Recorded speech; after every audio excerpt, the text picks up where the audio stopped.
All right, today we're going to tackle a really heavy topic, one of the most disturbing and frankly terrifying figures in all of history, Adolf Hitler. It's a question that's haunted historians and, well, all of us for decades. How? How on earth could just one person manage to deceive an entire nation and then drag the whole world into its worst ever catastrophe? Now, let's be crystal clear right from the start. This is not a hero story, not even close.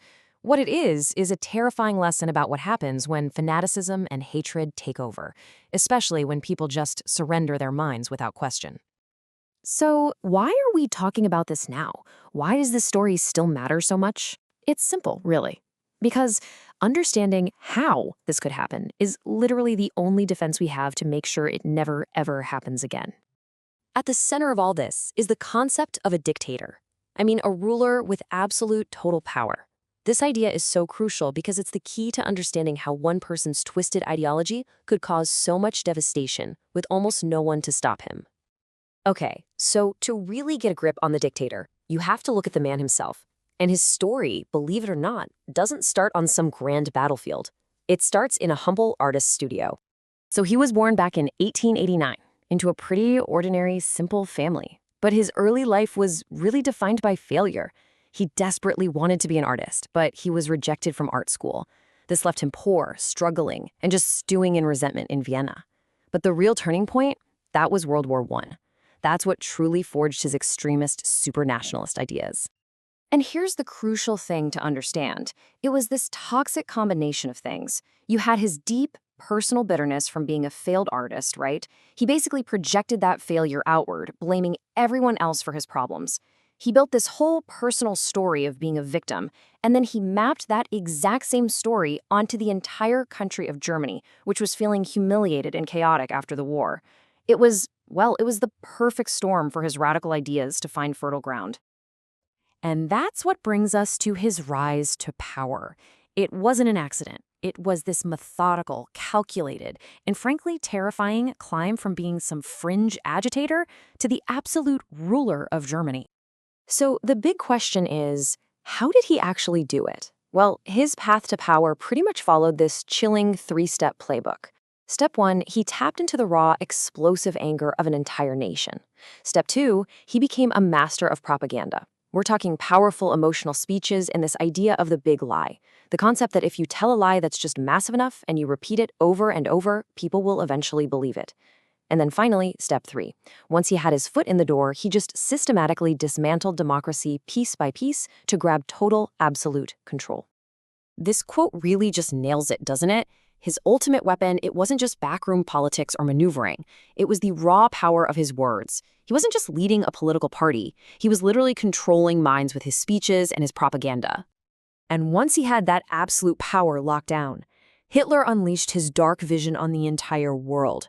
He set in motion this machine of war and destruction on a scale that nobody had ever seen before. The point of no return, that was 1939. When he invaded Poland, that was it. That was the official start of World War II, and the whole world was plunged into conflict. And his ambition, it was just boundless.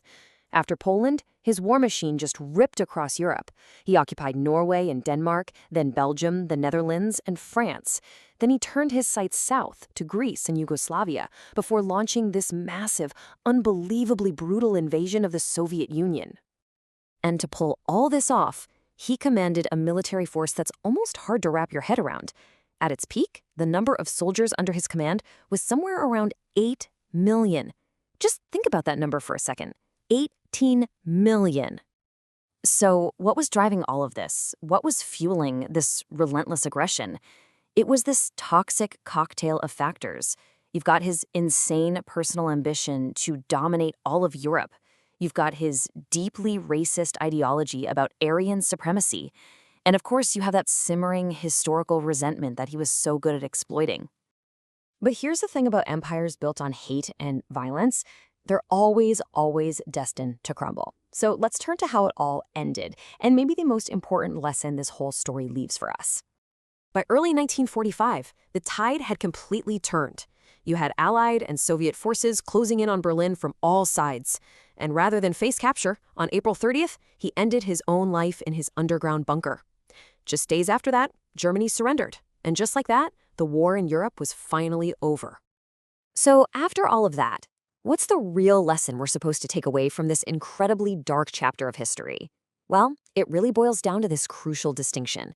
See, power itself, the ability to influence things, it isn't automatically evil.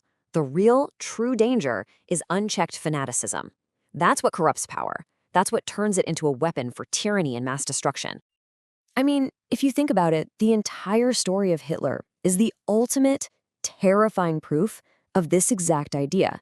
The catastrophe wasn't just about one man having power, it was about the misuse of that power on a catastrophic scale, all of it fueled by an ideology of pure hate. And all of this leaves us with one final and pretty chilling question. History is screaming its warning at us. The only question left is, are we actually listening?